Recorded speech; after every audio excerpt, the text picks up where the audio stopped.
আসসালামু আলাইকুম ওয়া রাহমাতুল্লাহি ওয়া বারাকাতুহু। বিএনআইএস হোম স্কুলের পক্ষ থেকে আপনাদের স্বাগতম। আমি আছি Mohammad Kawsaruzzaman, Banasree national ideal school. আজকের আমাদের আলোচ্য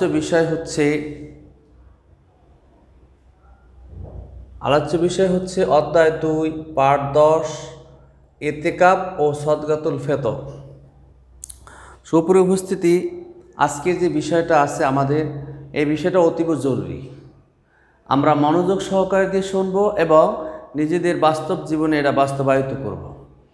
আমরা যে অধ্যায়গুলি বিগত দিনে পড়ে এসেছি তার চাইতে এই অধ্যায়টি খুব মুখ্য। এটার সাথে আমাদের ইহকাল এবং পরকাল দুটিই জড়িত।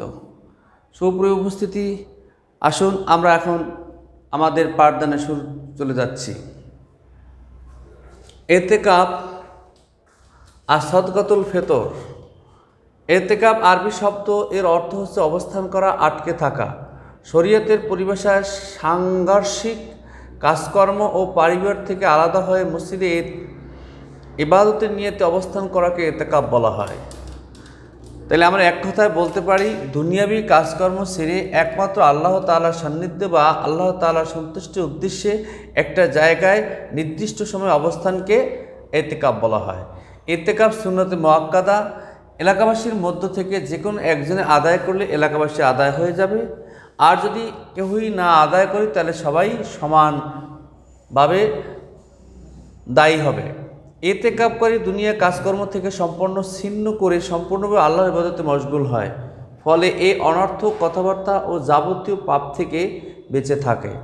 আল্লাহর সাথে মনের সম্পর্ক দৃঢ় হয়। একাগ্র চিত্তে কয়েকদিন ইবাদতের ফলে তার মনে আল্লাহর ভীতি গভীরভাবে সৃষ্টি হয়। ফলে দুনিয়ার চাকচিক্য তাকে আল্লাহর জিকির হতে সরাতে পারে না। আর জিকির শব্দের অর্থ আল্লাহ তাআলাকে হাজির নাজির জানা, আল্লাহ তাআলা আছেন এই বলে অসৎ কর্মকাণ্ড থেকে বিরত থাকাই হলো জিকির। ইতিকাফের ফজিলত অনেক। রাসূল সাল্লাল্লাহু আলাইহি ওয়াসাল্লাম নিয়মিতভাবে প্রতি বছর ইতিকাফ করতেন। হাদিসে আছে রাসূল সাল্লাল্লাহু আলাইহি ওয়াসাল্লাম প্রতি রমজানের শেষে 10 দিন ইতিকাফ করতেন। এর আমল তার ইন্তেকাল পর্যন্ত বহাল ছিল। অর্থাৎ আল্লাহ রাব্বুল আলামিন এই আমল করার থেকে শুরু করে তিনি যতদিন পর্যন্ত বেঁচে ছিলেন ততদিন পর্যন্তই এই আমলটি করতেন প্রতি বছর।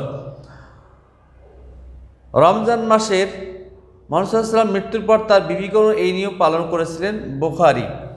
রমজান মাসে লাইলাতুল কদর নামে একটি বরকতময় রাত রয়েছে, যে রাতে 1000 মাস অপেক্ষা উত্তম। রমজানের শেষ 10 দিনে বিজোড় রাতে অর্থাৎ 21, 23, 25, 27, 29 তারিখে লাইলাতুল খুঁজতে মুহাম্মদ সাল্লাল্লাহু আলাইহি ওয়াসাল্লাম নির্দেশ দিয়েছেন। এ সময় ইতিকাফ অবস্থান থাকলে লাইলাতুল কদর লাভের সৌভাগ্য হতে পারে। আদায়ের নিয়ম। রমজানের শেষ 10 দিনে ইতিকাফ করা সুন্নাত। এর সর্বনিম্ন সময় হচ্ছে 1 দিন 1 রাত, অর্থাৎ 10 দিনও থাকা যায়। আর যদি একেবারেই না থাকা যায় তাহলে 1 দিন 1 রাত থাকা যায়, তাহলে আমাদের ইতিকাফ আদায় হবে। রমজান মাস ছাড়াও মুস্তাহাব ইতিকাফ যে কোনো সময় পালন করা যায়। স্ত্রীলোক নিজ ঘরে নির্দিষ্ট স্থানে ইতিকাফ করতে পারবে। তাইলে দেখা গেল যে পুরুষের মতো মহিলারা ইতিকাফ করতে পারবে, তবে মহিলাদের একটা নির্দিষ্ট জায়গা হতে হবে।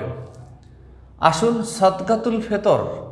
সদকাতুল ফিতর ঈদুল ফিতরের দিন ঈদের সালাতের উদ্দেশ্যে রওনা হওয়ার পূর্বে সওমের ত্রুটি বিচ্যুতি সংশোধন ও আল্লাহ তাআলার সন্তুষ্টি লাভের উদ্দেশ্যে গরিব দুঃখীদের সহযোগিতায় যে নির্দিষ্ট পরিমাণ অর্থ সম্পদ দান করা হয় তাকে সদকাতুল ফিতর বলা হয়।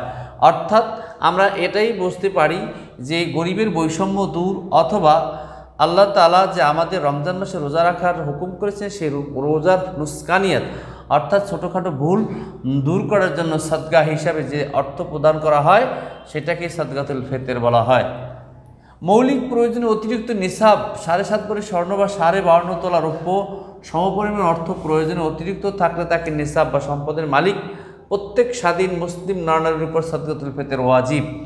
অর্থাৎ সদকাতুল ফিতর ওই ব্যক্তি দিবে যার কাছে বছরে 7.5 তোলা স্বর্ণ অথবা 52.5 তোলা রৌপ্যর সমপরিমাণ অর্থ সমস্ত খরচ বাদে তার হাতে থাকবে।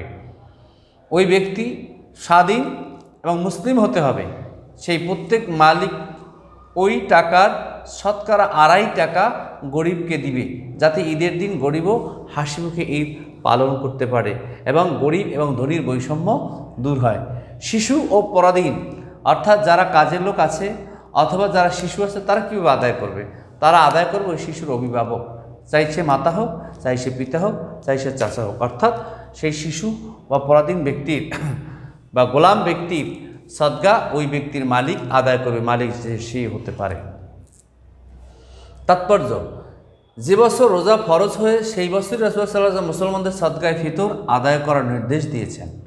মুসলমানরা পবিত্র রমজান মাসে রোজা পালন করে আল্লাহ তাআলা ইবাদতে মশগুল থাকে। এসব দায়িত্ব পালনে অনেক সময় ভুল ভ্রান্তি হয়ে যায়। রোজা পালনে যেসব ত্রুটি বিচ্যুতি হয় তা ক্ষতিপূরণের জন্য শরীয়তে রমজানের শেষে সদকাতুল ফিতর ওয়াজিব করে দেওয়া হয়েছে। ওয়াজিব হলো ফরজের কাছাকাছি, আর এগুলি পালন না করলে গুনাহগার হবে। ফিতর পেলে গরিব অনাথ লোকেরাও ঈদে খুশিতে অংশীদার হতে পারবে, অর্থাৎ এই টাকা দিলে তারা ঈদের দিন নতুন জামা কেনা বা নাস্তা বা যে কোনো একটা অভাব দূর করে বাচ্চাদের মুখে হাসি ফোটাতে পারে। আর এইভাবেই ধনী গরিবের মধ্যে ব্যবধান কমে আসে, অর্থাৎ অধিক হারে যদি আমরা জাকাত বা ফিতরা দান করি তাইলে দেখা যায় ধনী আর গরিব বৈষম্য থাকে না, ছোট বড় একটা জায়গায় একটা শ্রেণীতে পরিণত হয়। এতে কি হয়? এতে সম্প্রীতি এবং সৌহার্দ্য গড়ে ওঠে। হাদিসে আছে সদকাতুল ফিতর দ্বারা সম পালনের সকল ত্রুটি দূরীভূত হয়, গরিবের পানাহারের ব্যবস্থা হয়। আবু দাউদ। তাহলে আমরা বুঝতে পারলাম সদকাতুল ফিতরের দ্বারা গরিব মানুষের কি হয়?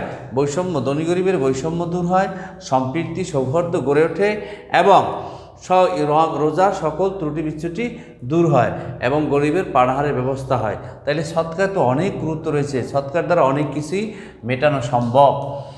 আদায় নিয়ম, ঈদের সালাতের পূর্বে নিসাব পরিমাণ মালের মালিক সদকা দেওয়া, অর্থাৎ নিসাব পরিমাণ মাল বলতে 7.5 তোলা স্বর্ণ, 52.5 তোলা রৌপ্যের সমপরিমাণ অর্থ বছরের শুরু থেকে শেষ পর্যন্ত সমস্ত খরচাদি বাদে যদি তার মজুদ থাকে, এ ধরনের ব্যক্তি শতকরা 2.5 টাকা হারে।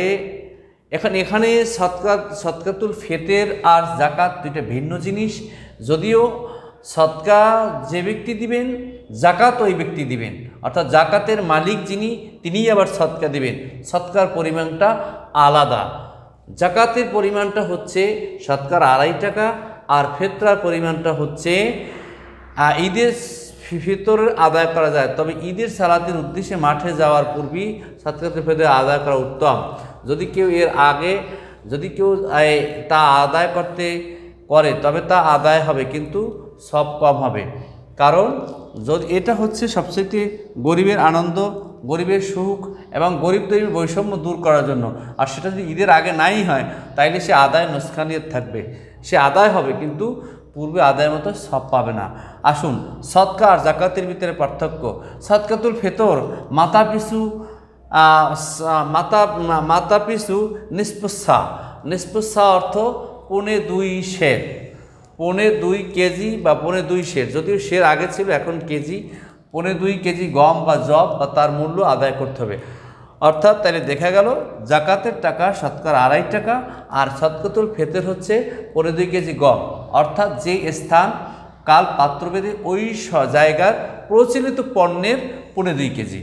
যেমন আমাদের দেশে চাউল বেশি, 2.25 কেজি চাউল হতে পারে, কোথাও খাজুর আছে 2.25 কেজি খেজুর হতে পারে, কোথাও গম আছে সেখানে 2.25 কেজি গম হতে পারে, যেখানে জব আছে 2.25 কেজি দম হতে পারে, যেখানে মিষ্টি আলু আছে 2.25 কেজি মিষ্টি আলু হতে পারে। অর্থাৎ কেয়াসের ভিত্তিতে 2.25 কেজি ওজনের পণ্য, অর্থাৎ সেই স্থানে প্রচলিত পণ্যর মূল্য অথবা সেই 2.25 কেজি জব, গম, আটা ইত্যাদি খেজুর তাও দিয়ে দেওয়া যেতে পারে, অথবা সমপরিমাণ মূল্য গরিবকে দিয়ে দেওয়া যেতে পারে। সেটা হতে হবে ঈদের আগের দিন পর্যন্ত, ঈদের নামাজের আগ পর্যন্ত। আর ঈদের পরে যদি কেউ আদায় করে সেটা আদায় হবে, বাট সেই পরিমাণ সব সে পাবে না। আশা করি আজকের এই অধ্যায় থেকে আমরা যে দুটি জিনিস জানতে পারলাম, একটি হলো এতেকাফ আর একটি হলো সদকাতুল ফিতর। আশা রাখি কোনো প্ররোচনা ছাড়াই সব জ্ঞানে আমরা এই কাজগুলি আদায় করে নেব, যাতে আমরা মুসলমান, আমাদের এহকালেও থাকতে হবে, পরকালেও যেতে হবে। অতএব আমাদের এই দিকগুলি আমরা সজ্ঞানে সুস্থভাবে পালন করতে পারি। আল্লাহ আমাদের তৌফিক দান করুক। আর আমরা এইগুলিকে বেশি বেশি পড়ব। অন্যান্য পড়ার চাইতে এগুলি আমাদের বাস্তব জীবন এবং পরকাল জীবনের সাথে অঙ্গাঙ্গিভাবে জড়িত। তাই আমরা পড়ব, অপরকেও সহযোগিতা করব। এই বলে আমি আজকের এখানেই শেষ করলাম। আপনাদের সাথে আপনারা সুস্থ থাকুন, ভালো থাকুন। আবার আপনাদের সাথে দেখা হবে অন্য কোনো এক ক্লাসে। আসসালামু আলাইকুম ওয়া রাহমাতুল্লাহি ওয়া বারাকাতুহু।